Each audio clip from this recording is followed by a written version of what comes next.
Mukha kang sewing machine. Ikaw ang dahilan kung bakit nilangaw ang hearing. Diba? Si Risa Hontiveros talagang dahilan. Siya man wala kahit siya hindi. Kung bakit nagkaganyan mo lang nanood dyan sa hearing ng Blue Ribbon. Kasalanan ho ng ali na yan. Ang dami mong damit. Nakakatawa. Alam ko yung size hanggang dito. Ba't umabot ang pambihira naman yan, oo. Naging meme ka na naman tuloy sa social media. Langya ka. Hindi kwento lang.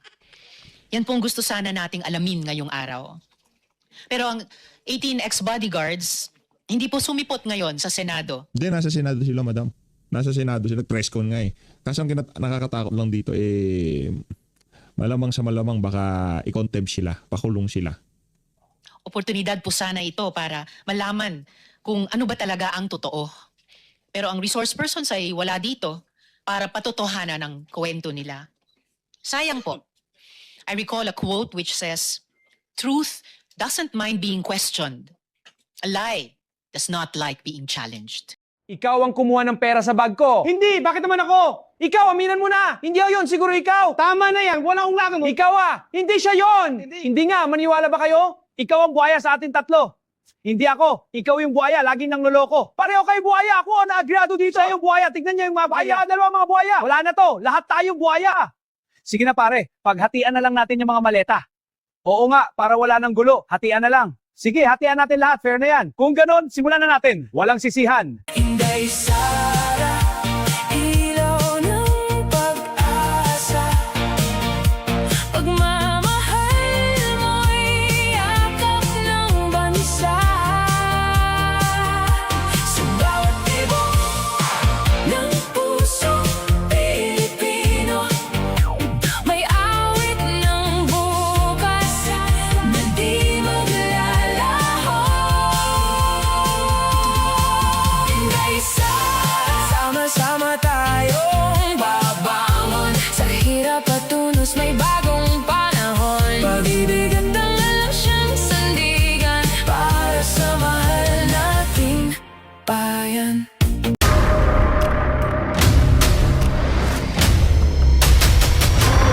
Bago tayo mag-umpisa, baka pwede nyong i-like ang video na to. Malaking bagay ang like sa aming mga content creators. Maraming salamat po.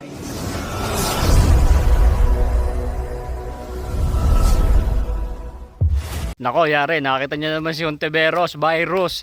Siya pala guys ang dahilan kung bakit wala nanonood sa kanila. Konti lang nanonood pagka sila yung mga naghihiring dyan, pagka wala sila Senator Marcoleta, Senator Peter Cayetano at yung iba pang mga kasama. Walang nanonood pag sila lang. Aray ko, 4,000, 3,000, 1,000. Aray ko, aray ko naman. Pag si Senator Cayetano ang nagla-live, nako, 100,000 ang nanonood. No, kakatapos pa lang 100,000 na. Ano ang dahilan mga babayan? Bumitaw na ba ang sambayan ng Pilipinas sa mga kolokoy na ito? Dahil kita nyo mamaya panoorin nyo yung pagsalita ni NBA director, no? Ang pilit niyang ang pinapalabas dito mga babayan, peke itong 18 Marines na ayaw na nilang tawaging 18 Marines, bodyguard na lang daw. Pero siya ang nagsabi na mga Marines yung iba at yung iba ay mga sundalo na mga naawol. Sa ganun pa rin yun. Nag-training yan mga yan. Pumasa yan sa mga training nila at kung man sila ay naawol, hindi natin alam kung bakit sila naawol. Baka may nagkasakit nga daw, sabi niya, PH update or ano pa ang dahilan. Hindi ba? Hindi mo dapat ipagkait sa kanila, naging Marines man din sila o naging sundalo man.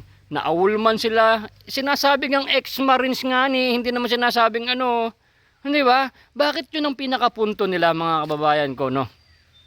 Bakit yun ang usapan nyo? Wala na kayong pakialam kung ano man tinawag sa kanila. Talaga naman nagserbisyo yan Kahit isang buwan na nagserbisyo yan, na pagiging Marines, ex-Marines pa rin yan, Marines pa rin yan kasi natapos nila yung kanilang pagiging nag-training sila. Kaya yung training nila, ganun pa rin, Marines pa rin, malulupit pa rin yan mga kababayan ko, di ba? At dito nyo malalaman mga kababayan ko na pinapaikot lang tayo nila. Kita nyo naman yung kanilang hearing o ano man yung mga pinagsasabi nila na mga kung ano-ano na lang dahil puro sila palusot. Ito na naman tanong natin sa kanila. Saan napunta yung mga maleta? Kung hindi nyo tinanggap, nakisaldi ko lahat yon? Si Saldi ko na nga nagsabi na siya nga nagpapadeliver dahil ay baga commission nila, sa flood control project, di ba? Flood control scam project, di ba? Kung hindi nila tinanggap yan, saan napunta yung maleta? Alangan na kay Boy Sardinas. Di ba? At sino ba naman ang magnanakaw, mga kababayan ko, na aamin? Siyempre, kailangan pa rin natin ng masusing investigasyon. Ngayon, tinatawag nila yung 18 Marines na tinawag ni Rapi Tulfo na kargador. Sila nag-iimbestigasyon, 'di ba sila nga ang sila ang nirereklamo ng 18 Marines tapos sila ang mag-iimbestiga. Aray, ikaw, pupunta ka ba sa isang hearing o isang patawag? Ang nirereklamo mo is yung mga mag-hearing sa'yo? Tapos sila ang nirereklamo mo tapos ito ka pupunta. Di ba? Papakulong ka ng mga yan. Nirereklamo mo tapos sila ang maghuhusga. Sila ang mayorya, sila ang magsasabi sa iyo na sinungaling ka, kaya makukulong sila, no? Buti na lang at naisip din talaga nila na hindi sila pupunta, sabi nga ni attorney. Kayo nirereklamo tapos kayo ang magiging mayorya, tapos kayo ang maghuhusga. Aray ko, di kulong yung mga 18 Marines na yan. Kaya mga babayan, yung mga tao, no? Kaya nga hindi na ho sila pinapanood na ang daming mga platform diyan, mapapanood nyo dyan, sabihin nga dyan ng PH Update na halos walang nanonood sa kanila, baga parang tinakwil na sila, no? Tinakwil na sila, malamang yung mga iba dyan babaliktad na rin yun dahil alam talaga nila na mahina talaga yung lagay ng kanilang grupo, no? Si Chis Escudero bumaliktad, di ba? Bumaliktad na yan, nag-ano na sa mga kasamahan niya, nag-tridor na. So wala nang pag-asa yung susunod na mga eleksyon, no? Hindi na yan makakatakbo, or baka kung tatakbo man yan, hindi na tatakbo dahil may hiya na siya. Dahil katakot-takot na bas ang nangyari sa kay Chis Escudero, 'di ba mga kababayan ko? Ikaw, tatanungin kita. Kung sakali na tatakbo pa susunod si Chis Escudero, bobotom po ba yan? Nangiiwan sa ere, 'di ba? Yung sinumpaan nila ng kanilang mga kasamahan na iniwan siya, no? Kasi nga takot nga sa kaso nga ni, kasi pag si Jesus Escudero nakulong, sabog-sabog ang puwit niya sa kulungan, puti niyan Siyempre, gwapo yan. Talagang pagtutulungan sa kulungan yan. At saka siyempre, ipagpapalit niya yung dangal niya, no? Sa mga kasama niya, kaysa naman makakulong siya, balibaliktad lang din, no? At yun ang tanong ko sa inyo mga babayan ko, pilit nilang tinatanggi na hindi sila tumanggap ng maleta. Saan napunta nga yung maleta? Dineliver nga ni. Di ba? Tingnan nyo itong NBA director. Kasi ito din daw ay tumanggap ng maleta. Kaya syempre, yung investigasyon ay nasa kanila. Ngayon sila mag-iimbestiga dun sa mga 18 Marines, sila yung inaakusahan na mga tumanggap ng maleta, di wala. Di ba? Kaya ang pag-asa pa rin natin mga babayan ko, sila Senator Peter Cayetano, no, sila pa rin talaga ang karapat dapat, at sila naman din talaga ang tunay na may kapangyarihan. Sila gawa-gawa lang sila ng mga election lang sila ng kanilang sarili. Tapos sila na yung sila na yung namumuno, sila na yung dapat magkaroon to ng ng action talaga. Kung ito man yung Korte Suprema kumilos na, di maganda. Mas maganda kumilos ng Korte Suprema dahil nga sa gulong ito. Wala nang katapusan. Kita nyo? Panoorin nyo mga kababayan sa dulo ng video. Babahanat na naman si Auntie Claire. May kutsada siya sa mga kalaban. So, antabayanan nyo yan, guys. So, ganito, panoorin natin itong full video at tuloy mo at kung nagustuhan mo itong ating vlog. Don't forget to share, like and comment at share nyo sa mga kumarin natin para mapanood nila to. Napakaganda na to. At si Hontiveros, kita nyo, mukhang showing machine. Halos na lang ata ng lahat ng tele gusto niya nang isuot Mukhang hindi ko alam kung anong itsura, anong sa tingin nyo, sa tingin yung itsura ni Auntie Claire, ni Hontiveros diyan. Pares na sila ni Auntie Claire. Mukhang mga showing machine. Sa mga suot pa lang gastos na, di ba? Di ba? Mag-arbo Kaso hindi naman sumasapat sa kanilang pagmumuka yung kanilang mga damit, no? Hindi naman bagay. Naging mukhang showing machine na nga daw, sabi ni PH Update. So ituloy mo na yan, boy. Panoorin nyo hanggang sa dulo, guys. Then don't forget to like and subscribe. Let's go!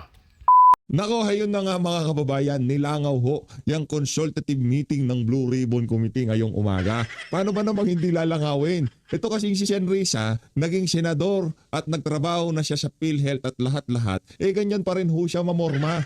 Anak ng toka, wala nang laman ng utak. Nako. Ang hina mo na nga, puro index card ka na nga, hindi mo pa ayusin yung forma mo, aura na nga lang puhunan mo, pumapalya ka pa. Mantakin nyo ho mga kababayan, magpipilipinyana ka na 1 pulgada ang haba. Ngayon pa lang ho tayo nakakita niyan. Ma'am, please lang ha, yan na nga lang puhunan mo, pormahan at aurahan na lang. Kasi pagdating sa debate at talagang banatan, hindi ka makakapalag. Paano pagka nagkaroon ng debate sa 2028 presidential election? Ang gagawin mo, magsusuot ka na lang ng damit na ganyan, daanan na lang natin sa forma, ganon? Okay lang sana talaga kung maporma Pambihirang yan. Tignan mo naman to. Ginawa kang sewing machine ni pambasang dalaga. Kasi sobrang haba talaga, anak ng toko. Isang like at isang subscribe. Masaya na ho tayo dyan sa mga gusto sumali sa ating community. Yung join button, nandyan lang ho sa baba. Simple lang yan. Diba? Saka nyo na yabangan itong si SP Alan. Ayan ho kasi mga kababayan. Saka nyo na pagka nag-live si Sen Alan, average siguro, no? Average viewer, ha? Sa buong video niya, 100,000 na nanonood. Okay? 100,000. Ibig sabihin, yung mensahe niya, mas maraming nakakapakinig, mas maraming tumatanggap, at maraming gustong umintindi doon sa mga punto de vista niya. Habang ang consultative meeting ng Blue Ribbon kanina, nag-pick ho yan siguro pinakamataas na yung 7,000. Ito, sa iba't ibang platform. Ito kasi halimbawa yan sa Senado. Official live yan. Ha? Para maintindihan lang ng ating mga kababayan yung konteksto ng ating pinag-uusapan. Itong kay SP Cayetano, isang video, live pa lang niya yan. Wala pa yung mga magre-content, magre-upload, magre-live sa iba't ibang platform, sa iba't ibang channel, sa iba't ibang pages, okay? Ito ho, sa kanya pa lang ha, hindi pa kasali yun sa atin. PH update kasi nagpipick ho tayo minsan 150, 200,000. Pagka yung kay SP Cayetano ating pinag-uusapan, sa kanya pa lang, iba ho kasi yung live viewer at yung manunood pagkatapos ng live. Tapos magtototal yan, ilang million, 5 million, 10 million, kung gaano karami. Pero yung live viewer kay SP Cayetano pag nag-live siya, 100,000. Ganong karami ang gustong umintindi, gustong marinig ang kanyang mga punto de vista. Ito ho mga kababayan, na partida, official YouTube channel ng Senado, 7.1. Nag-pick ho siguro yan hanggang mga 8, 9, ganon. Tapos add ho natin yung sa GMA. Ito ho sa GMA, 5.4. Malaking channel na yan, malaking network na yan. Pero nag-pick lamang ho siya ng 5.4. 5,400 live viewers. Ito naman ho sa Facebook, 7.2. Ito ho kay SP Cayetano, iisang platform at yung Facebook page pa lang ho niya yan. Pero umabot ng 100,000. Yaang isang live niya na yan. Ngayon, dito pa lang ho mga kababayan, makikita na natin kung sino ang gustong marinig ng ating mga kababayan. Kung sino ang hinihintay nilang magsalita. Iba? Hindi yung naratibo. Hinihintay nila kung anong sasabihin itong si SP Cayetano. Bakit? Kasi kung mabubuisit ka, alam nyo naman yan. Yung mga kasama nga natin dito, pagka hindi na masikmura yung ating mga pinapanood, para silang pinapatakan ng kandila sa mata. PH, hindi ko na talaga kaya. Diba? Ayoko nang panoorin. Ganun ang sinasabi nila. Ngayon ho dito, bakit merong ganyang karaming manunood kay SP Cayetano kung gayong walang suporta ang sambayan ng Pilipino sa kanya? Diba? Kasi kung ayaw mo yung pinapanood mo, kung hindi ka agree o kung sa aminin natin at hindi, ngayong mga panahon na to, ang social media masyadong kumbaga masasabi nating napaka-unique ng social media. Hindi ka guys sa traditional media, pagka ayaw mo pinapanood mo, sa ayaw sa gusto mo, kung yun ang channel na lagi mong pinapanood, hindi mo man ililipat kasi patalastas sa kabila. Diba? Nasa GMA ka, gusto mong ayaw mo pinapanood sa GMA kasi yung nagsasalita nakukups ka dyan, ayaw mo pakinggan yung sinasabi niya. Diba? Lilipat ka sa channel 2, patalastas naman dyan. Pupunta ka sa channel 5, patalastas din dyan. So, pagdating sa mainstream media, wala ka talagang choice. Pero pagdating sa social media, kung ayaw mo sinasabi ng iyong pinapakinggan, aalis ka na kagad dyan. Pero dito kay SP Cayetano, makikita nyo 100,000 ang live viewer niya. Kaya pagkatapos ng kanyang live, talagang umaabot ho ng 5 million. Diba? Ganun ho kadami, ganun ho karami ang nanonood sa kanya at hinihintay kung ano sasabihin niya. At dahil dyan, talaga namang kitang-kita kung sino ang pinapakinggan, gustong panoorin na sambay ng Pilipino. At kung kanino side ang mas interesado silang pakinggan. Kasi kung ito yung hinihintay itong ano na to, dapat ang ating mga kababayan talagang pinapanood yung mga kaganapan na yan sa Senado. Noong kaninang nagkaroon sila ng consultation meeting dyan sa Blue Ribbon Committee. At dahil dyan, papakita ko sa inyo kung isa sa mga dahilan kung bakit ayaw nang panoorin na sambay ng Pilipino, yung hearing na yan. Pakinggan ho natin itong si Risa Hontiveros na ginawang sewing machine itong si Pambansang Dalaga. I actually would not want to dignify parang siningit na doon sa salaysay. But nevertheless, I mean, Dignify, siningit sa salaysay. Hindi. Election period yun. At alam mo talaga na, alam mo sa kaibuturan ng puso nyo kung anong katotohanan. Ngayon, ang sambayan ng Pilipino ang mag-aano dyan nila ang huhusga sa inyo kung tumanggap kayo o hindi kayo tumanggap. Kasi kung hindi kayo tumanggap, saan napunta ang pera? Nakasalbi ko lahat, gano'n? Tuloy tayo. here to listen, Mr. Chairman. Thank you. Thank you very much, Senator Soto, Senator Risa Hontiveros. Salamat po Mr. Chair at magandang umaga po sa lahat. Wala pong iniiwasan ang bagong mayorya ng Senado. Oh. Pero sa kahit anong investigasyon, Naku, dapat ebidensya ang mangibabaw. anyari dyan. Anyari dyan, madam. Hindi ka na mukhang kortina. Mukha kang tama nga yung pagsasalarawan ng larawan nitong si nitong si Pambansang Dalaga. Anak ng topa, mukha kang sewing machine. Ikaw ang dahilan kung bakit nilangaw ang hearing. Diba? Si Risa Hontiveros talagang dahilan. Siya man wala kahit sa hindi kung bakit nagkaganyan. Walang nanood dyan sa hearing ng Blue Ribbon. Kasalanan ho ng ali na yan. Ang dami mong damit. Anak ng topa. Alam ko yung size hanggang dito. Ba't umabot ang pambihira naman yan, oo. Naging meme ka na naman tuloy sa social media. Langya ka. Hindi kwento lang. Yan pong gusto sana nating alamin ngayong araw. Pero ang 18 ex-bodyguards, hindi po sumipot ngayon sa Senado. Hindi, nasa Senado sila, madam. Nasa Senado sila. Press con nga eh. Kasi ang nakakatakot lang dito malamang sa malamang baka i-contempt sila, pakulong sila. Oportunidad po sana ito para malaman kung ano ba talaga ang totoo. Pero ang resource persons ay wala dito para patotohanan ng kwento nila. Sayang po. I recall a quote which says, "Truth doesn't mind being questioned. A lie does not like being challenged." Salamat po, Mr. Chair. Pinakahaba-haba mo yung damit mo tapos ganun ang kaikli ang sasabihin mo. Parang merong imbalance. Merong imbalance sa damit mo at sa sasabihin mo. Kulang ba? By the way hindi ko na nakikita yung alter ego mo sa gilid. Hindi ko na nakikita. Saan na napunta yun? Yung mukhang pinaglihi sa sama ng loob. Yung kanyang, yung executive secretary niya. Yung, basta ang pangit nun. Makapangit ka naman, PH. Next. Maraming salamat po, Senadora Risa Hontiveros. Thank you po. Hontiveros, oo. Before we go to the questioning in the matter of the order of arrival of our colleagues, unahin po natin mamaya. Walang questioning dito. Ang mangyayari yung consultative meeting yan. Di ba magmi-meeting kayo? Hindi hearing yan. Ikaw talaga, pagkatapos mo sinabing consultative meeting, hearing naman ngayon. Ang gulo mo, Erich. Gusto nyo makita yung mga katabing girls ni Erich? Susunod na video. Abangan nyo ho mga kababayan. Ilan na ba yung views nitong video na to? Si Senate Pro Tempore Win Gatchalian, followed by Senator Rafi Tulfo, Senator JV, Senator Bam, Senator Soto, and Senator Risa Hontiveros. Of course, after the chairman, it will be the vice chairman, and then the Senate Pro Tempore. And let us now, before we go to the presentation of the various agencies present today that we invited, like the National Bureau of Investigation, the Ombudsman, the Department of Public Works and Highways, and the Department of Justice, Department of Budget Management. I would just like to quickly mention po, kasi sinasabi po basing doon sa accusations na the Blue Ribbon of the 20th Congress headed by Senator Ping Lacson, wala pong nagawa. Actually, there were bills filed because of the investigation. Isa po dyan ang... Wala kaming pakialam sa bills. Brads, walang kwenta.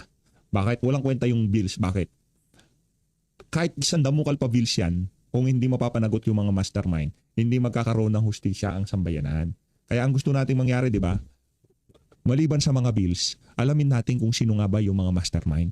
Yun ang panawagan, yun ang hinahing ng sambayan ng Pilipino. Ngayon, papaandaran mo kami. Meron ng bills. Itong si Senator Ping Lacson, ito yung mga bills. Ito yung naging resulta ng hearing. Basura. Anak ng tokwa, kung bills lang pala, ang dami nating bills, dami nating batas, pero naiikutan pa rin tayo, kaya wag mo kaming paandaran, Erwin Tulfo. Lang yan ka masyado, chick boy. Senate Bill number Mahilig sa chicks. 1453, License Integrity Act. Ito po yung prohibiting unlawful lending, borrowing, or fraudulent use of licenses, permits, and other concessions granted by the state.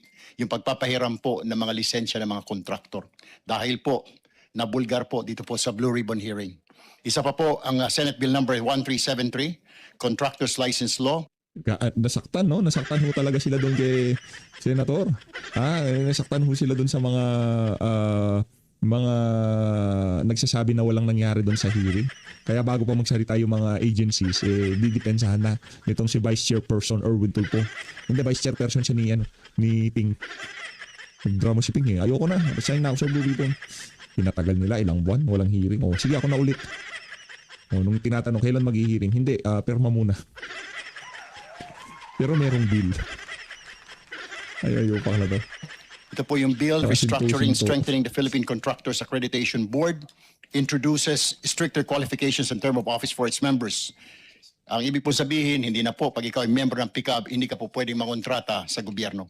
SB number 1360, Master Plan for Infrastructure and National Development Act, 30-year Comprehensive Infrastructure Development Master Plan, which shall focus on the country's long-term vision, goals, and strategy of infrastructure development. Hindi po yung basta na lamang isumite yung program of work ng isa pong politiko para makakuha po ng pondo. Kailangan po ito ay nakabase sa master plan po for infrastructure and national development. Isa pa po ay ang regulation of foreign travel for government officials and employees. Senate Bill number 1362, this bill regulates foreign travels of government officials and employees who are under investigation for acts that may compromise national security, public safety, or public health. Senate Bill number 1364, amending the Bank Secrecy Act. This measure proposes to amend the law by authorizing a competent court or investigating body to examine the bank deposits of public officials. Senate Bill number 1365, amending Tuloy natin. conference po ng dalawang kupulungan. Iisa-isayin lang naman ho niya yung mga kabalbalan na nangyari sa Blue Ribbon. Pagkatapos nung pinakatagal-tagal, ang daming cheche-bureche, meron daw nangyari. Palakpakan ho natin. Yung in aid of legislation, pangalawa lang yon. Kasi ganito ho kasi yan mga kababayan. Dahil nga walang competent government agency ang pwedeng mag-imbestiga dito, tumakbo ang sambayan ng Pilipino sa Senado. Dahil kung tawagin yan, last bastion of democracy. Hindi pwede executive, karamihan. DPWH, DBM, sila yung nakakaladkad. Hindi pwede sa House of Representatives. Dahil yung mga gumawa sa budget, nandun sila. Zaldico nagtatago. Ngayon, nagpunta ang sambayan ng Pilipino sa Senado. Sa Blue Ribbon Committee, motu proprio. Diba? Yung in aid of legislation, pangalawa lang yun. Ang primary reason kung ba't tayo nag-iimbestiga dyan sa Blue Ribbon, para alamin kung sino ang mastermind. Then kung makapag-craft tayo ng mga kapaki-pakinabang na batas para ika nga, hindi na maulit to, well, good for us. Okay yan. Walang problema. Magbibenepisyo ang sambayanan. Pero ang sole purpose ng pag-iimbestiga malaman ang katotohanan at mapanagot ang mga mastermind. Kasi nga, executive at yung House of Representatives hindi na nakikita ng sambayan ng Pilipino na tutumbok doon sa mga mastermind dito sa mga maanumalyang project, flood control project na to. Kaya kung dinidepensahan mo yung ginawa nyo, gayong hindi naman yon ang resultang gustong makita ng sambayan ng Pilipino, kunin mo yung mic, isungalgal mo sa bunganga mo, Erwin Tulfo. Pambihira. Yaw-yaw kayo ng yaw-yaw. Yan, salitan. Yaw-yaw kayo ng yaw-yaw. Sa pagsasagawa po ng ating budget at marami pa pong iba. Yun lamang po ay pinapaalala po natin doon sa mga nagsasabi na wala pong ginawa ang Blue Ribbon hearings po nito mga nagdaang panahon. Yan po ang accomplishments po ng Blue Ribbon hearing na isinagawa po natin ngayong 20th Congress. Now, we go to the presentation. Yes. If you don't mind, Mr. Chairman, yes, also to fortify what Binabrag ho nila dito yung nila, pinagyayabang nila yung mga accomplishment ng Blue Ribbon Committee sa pangunguna nitong si Ping Lacson at nitong si Erwin Tulfo. Ito susundutan pa ho nitong di umanong kasama sa Maletagang. you're saying. Senate Bill 1835 is an Infrastructure Governance Act, reorganizing the DPWH. Yeah. It's Reorganizing the DPWH. Urur. Yan siya na ho ha. Hanggat maaari dito sa PH Update, talagang nakita nyo naman ho yan, yung ating restraint kung tawagin, di ba? Yung pagpipigil natin na gumamit ng mga walang kabuluhang mga salita. Ang gusto ko kasi natin dito sa PH Update, kahit pa paano, taas natin yung antas ng diskusyon sa social media. Attorney Vico Rodriguez, ikaw ba? Diba, gusto nating itaas ang antas. Hindi lang puro adominem, hindi lang puro asaran, di ba? Taasun natin. Pambihira oh. Pero para sabihin na meron nangyari doon sa Blue Ribbon Committee hearing doon sa nagdaang pamunuan. Para naman ho tayo naglolokohan dyan. we filed the debate. Noted, Senator Soto. Noted. Let us now move to the presentation of the various agencies. We start with the National Bureau of Investigation. Yan, NBI. Attorney Melvin Gusto ko si Melvin Matibag. Gusto ko sasabihin niya. Matibag, go ahead please. Meron po kaming prepare na slides, baka po pwedeng ma-flash. Nabigay ba? Melvin, nabigay ba sa ano? Committee Secretariat? Nabigay. Okay. Plus nyo. Importante yan. Go ahead. Una po sa lahat, magandang umaga po sa inyong lahat. Maraming salamat po sa inyong imbitasyon at kamusta na po kayo, mga kaibigan naming senador. Wow, kaya close. Wow, close. Close na close. Kaibigan namin mga senador. Palakpakan natin. Senator Rodante Marcoleta, di mo ba kaibigan? Ha? Noong Pebrero 23 po, 2026, nagsumite ng joint affidavit ang grupo na sinasabing the former security of Saldico kasama si Attorney Balikod na naglalaman ng mga aligasyon ng cash deliveries. Ang investigasyon ay sinagawa ng NBI Task Force Marino base sa deputization ng Ombudsman sa sariling kapangyarihan ng NBI. So, ito ho kumbaga, ito ano lang to, kumbaga, dito natin makikita yung bias ng pamahalaan. Okay? Dito natin makikita yung bias ng pamahalaan. Kasi kung inahanap talaga natin ang katotohanan, lahat pagsasalitain natin. Hindi yung narinig pa lang natin yung sinabi niya dahil tatamaan yung ating mga boss, binabakbakan na natin kagad. Ito hong mangyayari dito Paalala ko sa inyo, kasi nga naman ang nature ng social media, pagka ayaw nyo na yung naririnig nyo, ilinilipat nyo na yung video, meron ho akong isang pakiusap sa inyo dito. Para mas lumawak ang pag-intindi natin kung anong klaseng cover up ang ginagawa ng pamahalaan dito, panuorin nyo ho itong si Melvin Matibag. Alam ko nangangati na yung mga eyeballs nyo, kati-kati, di ba? Ito. tinawag po naming Task Force Marino ito noon, pero pwede naman na po namin palitan siguro yung pangalan ng Task Force pag pamarapati na po.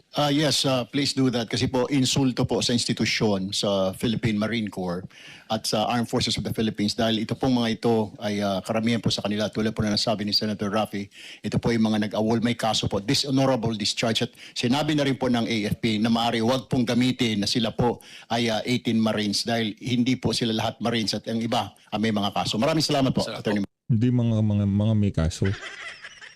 Yung kasing salitang dishonorably discharged, napakalawak ko. Anak ng tokwa. Kunyari, hindi nalaman ng commander mo na aksidente ka. Walang nakakaalam. Hindi ka na nakapasok sa loob ng isang buwan. Awol ka na ho kagad nun kahit na ang dahilan mo sa biglaang pagkawala. Nahulog ka sa balon. Ikaw lang mag-isa sa bahay. Alam ng mga kamag-anak mo, nag-boarding house ka lang. Nagurgul ka doon, inatake ka sa puso sa loob ng ilang araw, di ka nakikita. Alam nyo anong ano doon? Awol ka na noon. Pag walang abiso, pasabi, awol ka na noon. Dishonorably discharged. Pambihira, oo. Sa kahit anong kadahilanan pa man at hindi rin naman pag-uusapan kung anong dahilan ng 18 Marines yan, ganyan ho sila kabayas. Dyan sa Blue Ribbon na yan. Kaya dapat talaga mag-inhibit yang si Erwin Tulfo. Matala lang po namin kung hindi Task Force Bodyguard, baka Task Force Bellboys po para mas appropriate po siguro. O Task Force Bellboy kasi sa sobrang dami ng maleta, alam niyo ba yung tinutulak sa sa hotel, yung mga billman, di ba meron silang pangkarga ng maleta? Yun ho kasi ginagamit nila kasi bilyon ang dinideliver nila. Tama yan, Melvin Matibag, Task Force Bellboy. Next slide please.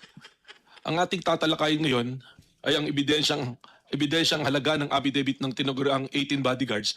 Sa kasong ito, ginamit ang affidavit bilang pangunahing ebidensya na umano'y cash deliveries. Ngunit ayon sa NBI Task Force, kailangan nating suriin kung sapat ba ang bigat ng ebidensya, kung may issue sa paggamit ng titulong Marines, at kung paano na iba ang independent recollection sa collective narrative. Ang layunin natin ay makita kung ang affidavit ay talagang... Hindi ho hindi investigador yang si Melvin Matibag. Ano sabi nitong si Attorney Baligod? Isa siyang political operator. Okay? Kumbaga, pagka kung sino pwesto, kagaya ng dating Pangulong Rodrigo Duterte, ay magpapakaaso ho siya, tapos pagka wala na, doon naman ho kakagatin niya yung mga tumulong. Ganyan ho. Palakpakan natin si Mel Matibag. Super. Nakatutulong sa pagbuo ng probable cause kung ito man ay kahinaan na dapat pagtuunan ng pansin. Sa katunayan po, ang ginamit na lang nga naming pamantayan ay probable cause at hindi na yung memorandum circular ng DOJ na nagsasabi ng there should be reasonable certainty of conviction pag mag-aakyat tayo ng kaso. Next slide please. Ang tanong na dapat sagutin, nakakatulong ba o nakakasira sa kredibilidad ang label na ex-marine? Ginagamit ang label na ito para ipakita ng grupo na may integridad at disiplina. Gaya na nga po ng sinabi ni Senator Rapi Tulfo kanina sa kanyang opening statement. Sa kasong ito, may mga miyembro ng grupo na hindi naman tunay na Marines o honorably discharged. Sa katunayan po, ayon sa aming pagsusuri at pag-iimbestiga, 12 sa 16 na dating Marines ay dishonorably discharged. At may mga miyembro ng Army at Reservists lamang o sibilyan. Kaya ang ex-Marine label ay automatikong nagbibigay ng kredibilidad na sadyang ginamit upang itaas ang kalidad ng kanilang sinasabing testimonya. Next slide please. Ayon sa batas, ang testimonya ay dapat nakabatay sa personal na kaalaman. Kung ang testigo ay aktual na nakakita ng cash delivery, mas malakas ang ebidensya. Ngunit kung narinig lang niya mula sa iba, ito ay hearsay at mahina ang probative value. Ito po ay isang legal na provision. Testimony must be based on personal knowledge. Hearsay has a weak probative value. Sa report na lumabas ng aming pong task force, lumalabas na karamihan sa pahayag ng ay hearsay at 10 to 20% lamang ang base sa personal knowledge ng mga affiants. Halimbawa, may testigo na nagsabing sinabi sa akin ni Estrada na may cash delivery.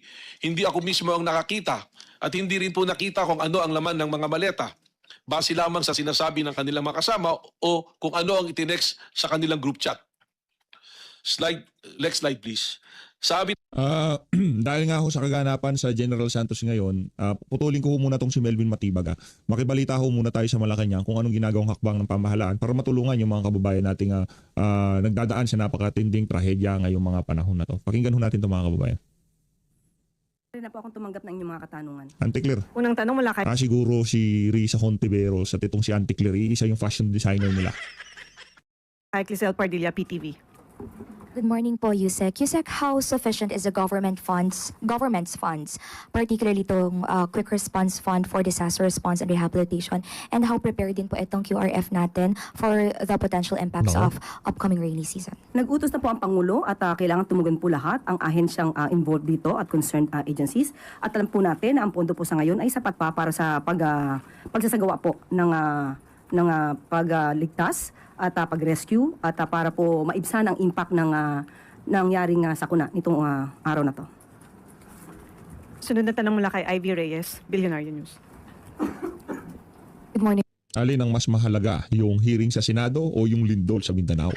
Yusek. In a Facebook Live video, Senator Alan Cayetano gave Acting SP Win Gatchalian an advice, huwag magpagamit sa Malacanang. This came days after the palace said it recognizes Sen. Win's legitimacy. Ano po ang tugon niyo dito? Ang hiling lang po natin, sana ay huwag kumilos ang nasabing opisyal na parang siya pa ang biktima. Marami pong nabiktima ang kaguluhan sa Senado. Unang-una pong nabiktima dito ay ang taong bayan na naniniwala sa integridad ng Senado.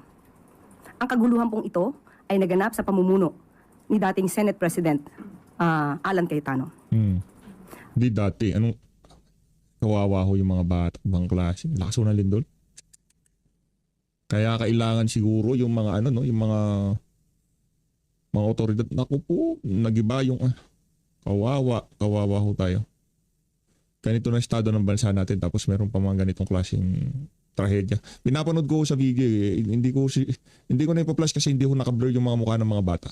Ang mga biktima rito, kasama na po rito ang umaasa ng mga EJK victims na mapapanagot ang dapat na mapanagot.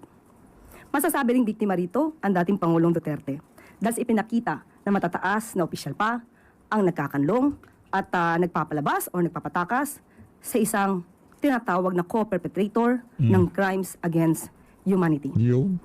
Ang lahat ng kaguluhan nito ay hindi po dahil sa pakikialam ng Malacanang. Ang putukang nangyari sa Senado noong May 13, ito po ay alam, may permiso, aprobado ni Senator Alan Cayetano. Ang pag-lock and load order na isinagawa at inutos ni General Aplasca noon. Ito po ay aprobado ni Senator Hindi, kasi pagka sinabi natin na nangyaring kaguluhan, kung i-skip natin yung tangkang pag-aresto, hindi natin maiintindihan, kumbaga kulang-kulang eh. Kumbaga, kung pag-uusapan natin kagad yung putukan, yung kaguluhan sa Senado, pero iniwasan natin yung yung ginawang pambabastos ng NBI sa Senado, malaki yung problema natin. Dapat kung pag-uusapan natin yan buo para maintindihan na sambay ng Pilipino yung konteksto, sino ba ang nagpapasok sa NBI sa Senado, bakit nagkagulo, nagkaroon ng takbuhan at lahat-lahat. Anong dahilan? Ang dahilan ho, dahil doon sa ginawa nitong si Tuta Soto. Yun ho yun. Para mas maintindihan ng ating mga kababayan. Okay? Yun ho, nag-umpisa ho tayo doon. Doon sa pamumuno nitong si Soto. Alin ba mas mahalaga? Yung kaguluhan sa Senado? Yung o itong ngayon, itong napakalaking problemang kinaharap natin dahil sa lindol na to. Naku. Alan Cayetano. Ang pagpapalabas o pagpapatakas kay Senator Bato de la Rosa ay aprobado din po ni Senator Alan Cayetano. Kung lahat pong ito ay sinasabing ni intervention ang Malacanang, lahat ng yan ay hindi mangyayari. So, ang sinasabi ay mag-ingat sa Malacanang, mas mag-ingat po ang taong bayan sa mga taong nagkukunwari at nagpapanggap. Ama naming Diyos na makapangyarihan sa lahat, salamat po sa iyong pagmamahal na hindi nagmamaliw.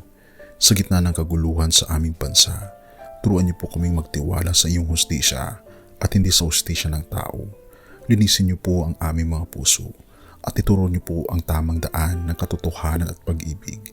Tulungan niyo po kaming maging ilaw sa gitna ng dilim at ipakita sa mundo na may pag-asa pa sa pangalan ng aming Panginoon Hesus. Salamat po sa pag-ibig po ninyo at salamat sa pagdinig ng aming mga panalangin at iligtas niyo po kami. Sa pangalawa po ninyong pagparito at patawarin po kami sa lahat ng aming mga pagkukulang at pagkakasala, sapagat ito po ang aming samutiling sa matamis na pangalan ng aming Panginoon Hesus. Amen. Sa lumang silid, mag-isa kang tahimik. Walang kamera, palakpak ay wala na. Ngunit sa bawat pader ng bayang iniwan mo, may pangalan mong di na mabubura.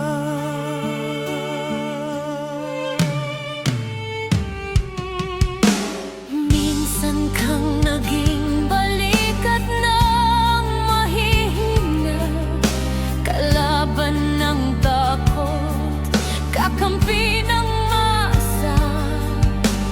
Di mo man laging nasabi ang tama, pinili mong ipaglaban ang madla.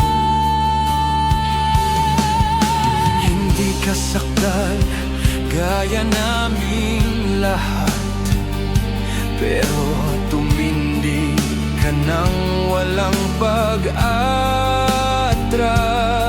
At ngayong pagod ka na, tatay, kami naman ang sasalo ng bawat bigat.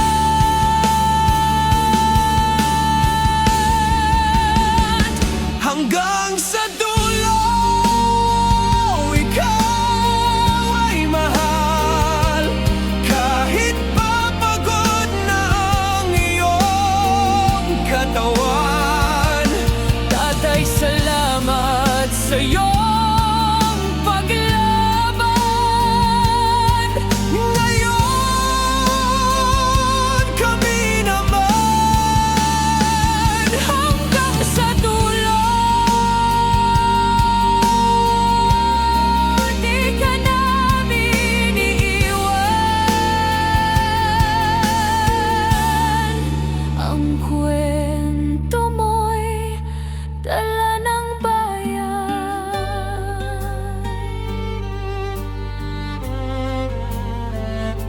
Tahimik ka na sa mga batikos, wala nang tugon, wala nang galit, pero sa mata ng mga maralita,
sa dulo, tangan ka pa rin sa puso ng batang minsan mong pinakain. Hanggang sa dulo, di ka nag-iisa. Ang dasal ng bayan ay sa'yo pa rin. Katay kami naman ang lalaban sa ngalan mo, sa alaala mo. Hanggang sa dulo, dalangin ka ng puso ng masa.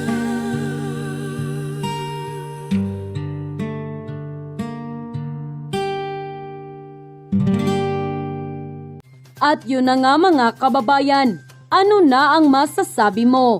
Kung mayroon kayong hinaing at komento patungkol sa balitang ito, please comment down below. Pag-uusapan natin yan sa comment section. At kung nagustuhan nyo ang video, ay huwag kalimutang mag-like at i-share na din para mas marami pang makaalam at umabot ito sa marami sa ating mga kababayan. Maraming salamat po. Mabuti pa ang sardinas, may label. Eh tayo, wala. Oo nga pala. Nay, ito na yung bayad ko sa isa, ano? O, kunin mo yung isa. Isa muna, iyan, no? Tapos, isa pa, di ba? 4 dapat na sardinas, eh. Yan. 3 na. Pang-4 na sardinas. Okay na.